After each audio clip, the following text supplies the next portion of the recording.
Salam sejahtera bagi kita semua. Senang jumpa dengan Bapak Ibu Saudara sekalian di channel ini. Mari kita jalani kehidupan hari ini dengan penuh semangat, dengan penuh sukacita. Karena dalam menjalani kehidupan ini kita tidak sendirian, ada Roh Kudus yang senantiasa menuntun dan menyertai kita. Mari kita belajar dari Yesaya pasal 41 ayat 1 sampai ayat yang ke-7. Sebelum kita membaca bagian Alkitab ini dan merenungkannya, mari kita berdoa.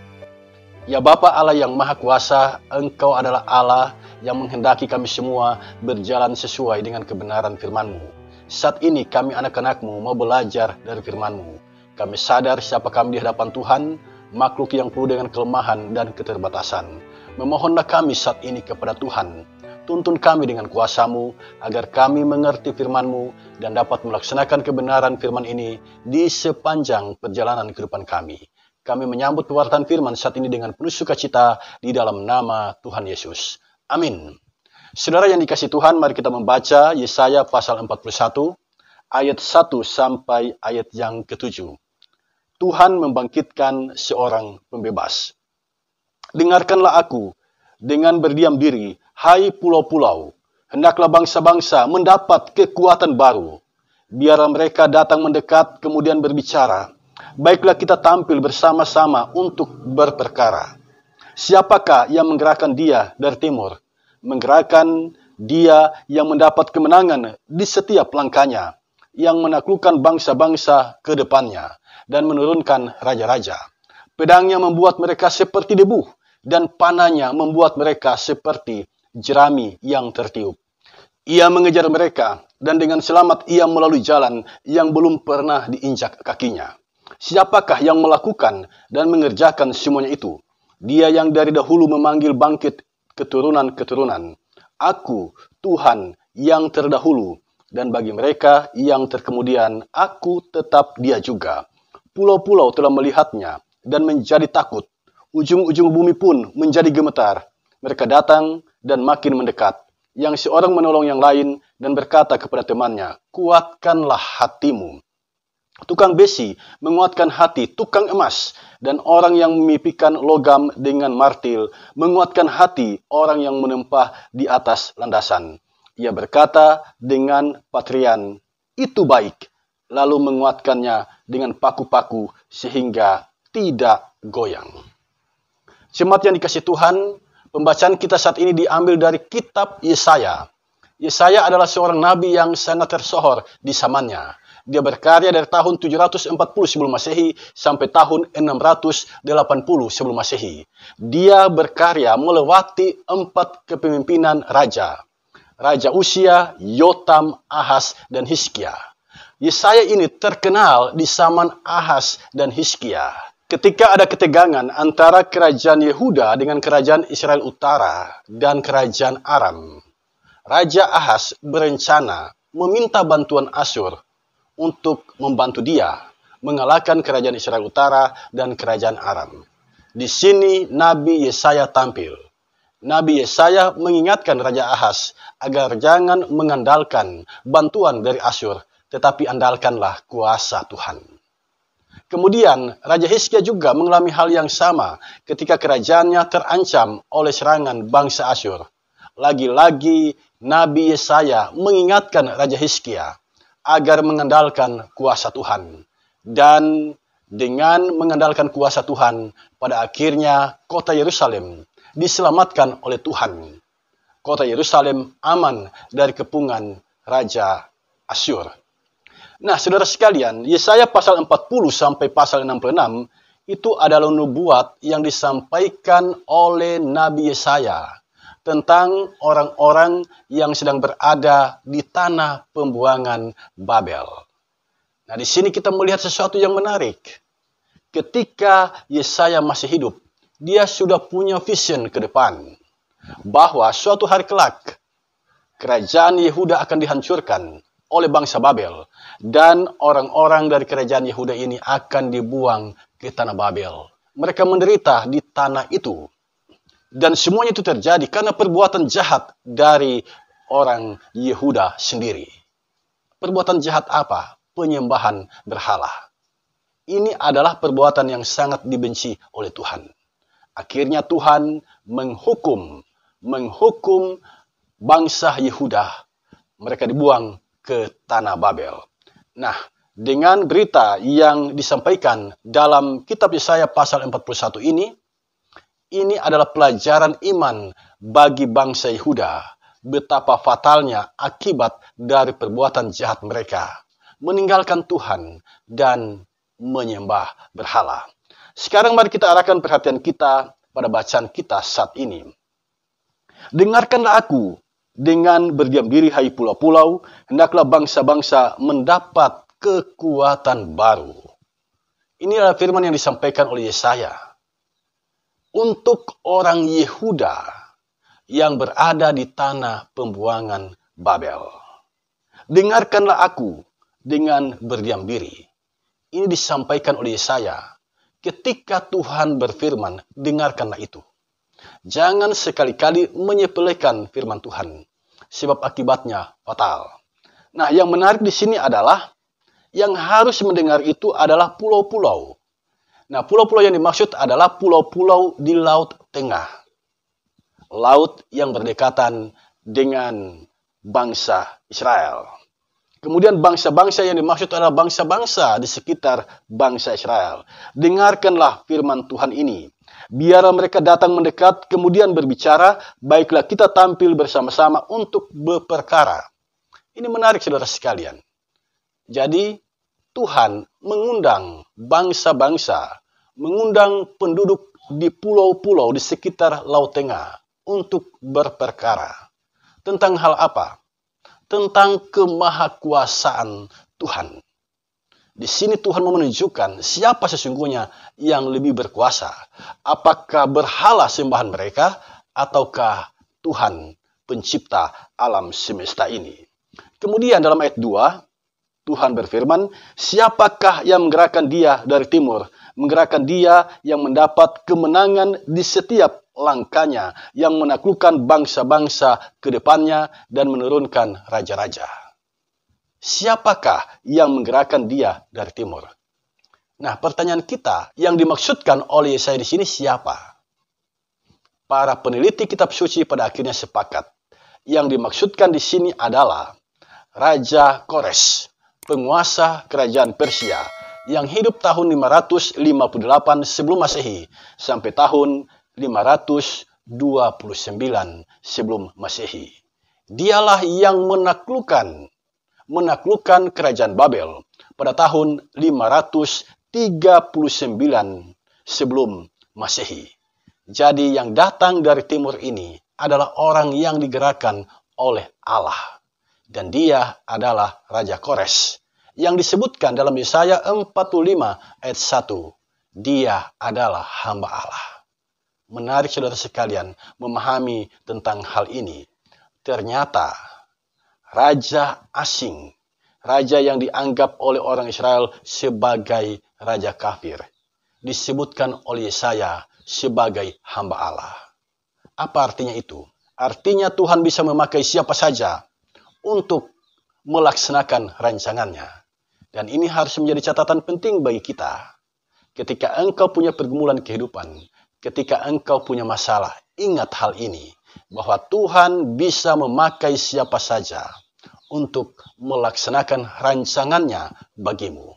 Karena itu jangan lepaskan keyakinan bahwa Tuhan itu adalah Allah yang Maha Tahu, bahwa Tuhan itu adalah Allah yang berkuasa penuh di jagat raya ini. Nah, kemudian kita perhatikan ayat 3 sampai ayat yang keempat. Ia mengejar mereka dan dengan selamat ia melalui jalan yang belum pernah diinjak kakinya. Siapakah yang melakukan dan mengerjakan semuanya itu? Nah, di sini Tuhan menunjukkan kepada kita bahwa Raja Kores ini menuai kemenangan demi kemenangan. Raja Kores ini berhasil dalam menjalankan kepemimpinannya, memerangi bangsa-bangsa dan mengalahkan mereka. Salah satu bangsa yang dikalahkan oleh Raja Kores adalah Kerajaan Babel. Kerajaan Babel takluk di bawah kekuasaan Raja Kores, dan pada akhirnya orang-orang yang ada di tanah Babel dijanjikan oleh Tuhan tidak lama lagi akan pulang ke Yerusalem. Dan di tangan Raja Koreslah bangsa Israel bisa pulang dari tanah Babel menuju ke kota Yerusalem. Inilah kebaikan Tuhan yang luar biasa. Dan di sini umat yang berada di tanah pembuangan Babel ditantang oleh Tuhan. Ditunjukkan oleh Tuhan siapakah yang menggerakkan dia yang datang dari timur. Siapakah yang menggerakkan hati Raja Kores sehingga Raja Kores berbuat baik kepada orang Israel. Sesuatu yang luar biasa terjadi. Ternyata Tuhan kita adalah Tuhan yang dapat menggerakkan hati manusia untuk berbuat kebaikan. Nah, dalam ayat 4, Tuhan mengajukan pertanyaan retoris. Pertanyaan yang tidak butuh jawaban karena semua orang sudah tahu jawabannya. Siapakah yang melakukan dan mengerjakan semuanya itu? Kemudian Tuhan sendiri menyampaikan identitas dirinya. Dia yang dari dahulu memanggil bangkit keturunan-keturunan. Aku Tuhan yang terdahulu, dan bagi mereka yang terkemudian, aku tetap Dia juga. Ini artinya Tuhan adalah Allah yang kekal. Dari dulu, sekarang, selama-lamanya, Dia tetap Tuhan yang berkuasa di atas jagat raya ini, yang berkuasa di atas muka bumi, di bawah kolong langit ini. Dia tetap Tuhan. Dia tetap Tuhan. Karena Dia adalah Tuhan, maka bangsa-bangsa dan penduduk di pulau di sekitar Laut Tengah itu diminta Tuhan untuk berperkara. Mari kita lihat siapa sesungguhnya yang paling berkuasa, yang lebih berkuasa di alam semesta ini. Kemudian dalam ayat 6 sampai ayat yang ke-7 kita membaca, para penyembah berhala, para pembuat patung dari emas, dari besi itu saling menguatkan satu sama lain. Mereka berkata kepada temannya, kuatkanlah hatimu. Ini sesungguhnya adalah sebuah kalimat yang mau menunjukkan kepada kita bahwa ternyata apa yang disampaikan oleh Tuhan tidak didengar oleh tukang-tukang emas dan tukang besi yang adalah pembuat patung berhala. Walaupun Tuhan telah menyatakan kuasanya dan orang-orang ini telah melihat kuasanya, tetapi orang-orang para penyembah berhala ini tetap tidak mengimani Tuhan itu adalah Allah mereka. Mereka saling menguatkan satu sama lain. Bahkan ayat yang ke-7 kalimat terakhir disebutkan di sini, lalu menguatkannya dengan paku-paku sehingga tidak goyang. Jadi patung yang dibuat oleh mereka itu diperkuat dengan paku. Padahal itu sesungguhnya mau menunjukkan kepada kita betapa lemahnya patung-patung ini. Betapa tidak berkuasanya patung-patung ini. Kekuatannya ada pada paku. Dan Tuhan tidak menghendaki kita menyembah patung-patung berhala itu. Sebab akibatnya sangat fatal. Lihatlah umat Israel. Karena penyembahan berhala mereka, mereka dihukum oleh Tuhan. Mereka dibuang ke tanah Babel. Umat meninggalkan Allah. Allah pun meninggalkan mereka. Nah, dari pembacaan kita ini, kita mendapatkan beberapa pelajaran penting bagi kita. Yang pertama, perhatikanlah Nabi Yesaya. Dia menyampaikan agar umat itu percaya sungguh-sungguh kepada Allah. Ini adalah hal yang sangat prinsip dalam kehidupan. Jangan pernah melepaskan imanmu kepada Tuhan Yesus. Jangan pernah lakukan itu. Dengan alasan apapun, jangan pernah lakukan itu.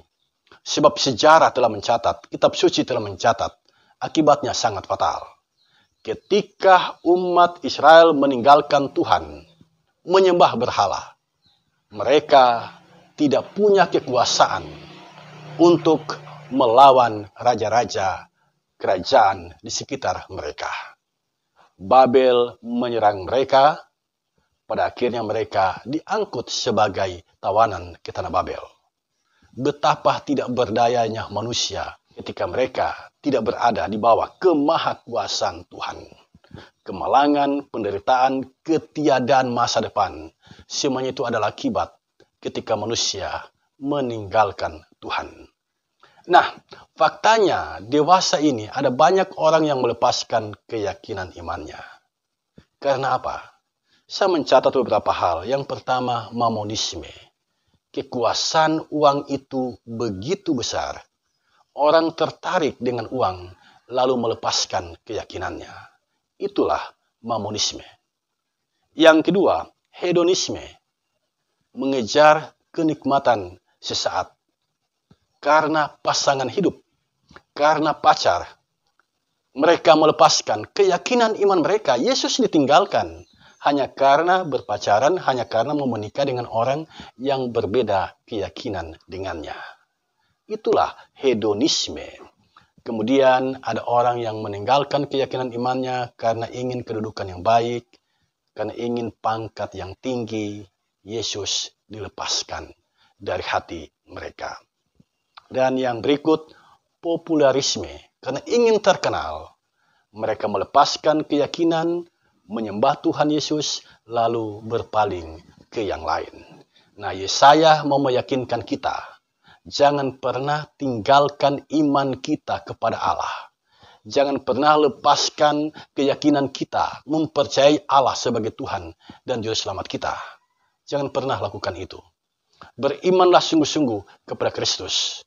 Karena dialah Allah yang berkuasa atas alam semesta ini. Yang kedua, pembuangan di Babel. Mengapa terjadi pembuangan? Faktor penyebabnya adalah umat telah meninggalkan Allah mereka dan tertarik dengan penyembahan berhala. Penyembahan berhala yang sangat populer waktu itu adalah Baal, dewa sembahan bangsa Kanaan. Mengapa Baal ini begitu disukai? Karena Baal ini diyakini pembawa kesuburan dalam kehidupan umat. Bagi tanah dia pembawa kesuburan, bagi manusia dia pembawa kesuburan. Tanah yang tidak subur dapat menjadi subur jika orang menyembah Baal. Manusia, perempuan yang tidak subur menjadi subur, bisa mendapatkan anak jika dia menyembah Baal. Karena pemahaman yang seperti inilah, maka orang Israel tertarik menyembah Baal. Lalu Tuhan menghukum mereka. Penghukuman Tuhan adalah tindakan pendisiplinan Allah dalam kehidupan umat yang keluar dari rel yang sesungguhnya. Yang ketiga, yang menarik dalam bacaan kita saat ini adalah Dia dari timur yang digerakkan oleh Allah untuk menyerang kerajaan-kerajaan yang ada di sekitar, termasuk Babel, mengalahkannya dan memulangkan bangsa Israel ke Yerusalem. Dan dia ini disebut dalam Yesaya 45 ayat 1 adalah Kores, hamba yang diurapi Allah.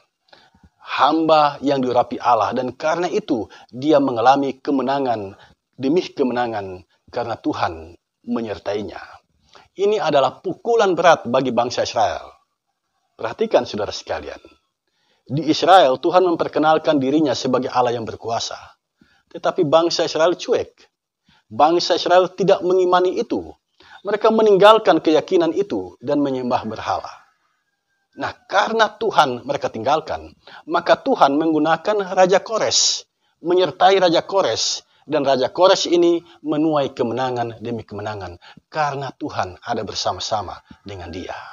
Sementara bangsa Israel yang meninggalkan Tuhan, menderita, mengalami kemalangan, mengalami siksaan di tanah Babel. Nah, ini menjadi pelajaran berharga bagi kita. Berjalanlah, melangkahlah bersama dengan Tuhan. Kemenangan demi kemenangan akan engkau alami, akan engkau nikmati di sepanjang perjalanan hidupmu. Yang keempat, penyembahan berhala. Berhala itu sebenarnya buatan manusia. Benda yang dibuat oleh manusia. Berhala itu terbatas. Penyembahan berhala itu berakibat fatal. Terjadi kehancuran di dalam kehidupan. Kalau dulu orang menyembah berhala dan berhala itu adalah patung. Berhala itu adalah jimat. Berhala itu adalah sihir. Bagaimana dengan kehidupan di zaman modern ini?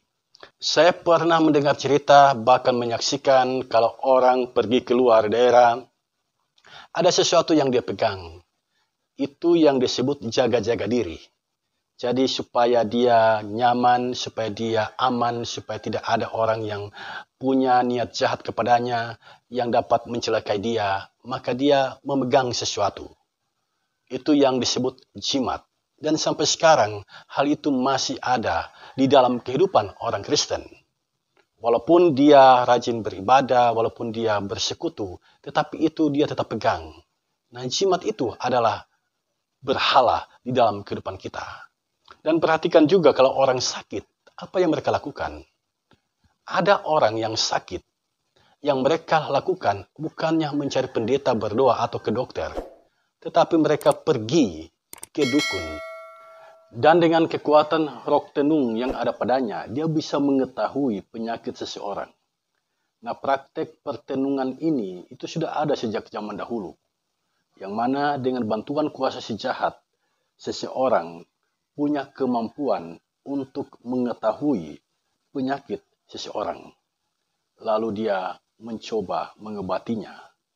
Dan ada banyak orang yang percaya dengan hal itu karena mereka menyaksikan kesembuhan yang mereka alami. Jadi sekarang ini pertenungan itu sedang menjamur di mana-mana karena banyak orang ingin sembuh. Firman Tuhan yang kita baca saat ini mengingatkan kita, andalkan kuasa Tuhan. Sebab kuasa Tuhan itu lebih besar, lebih hebat dari kuasa apapun di muka bumi ini. Tuhan memberkati kita. Shalom.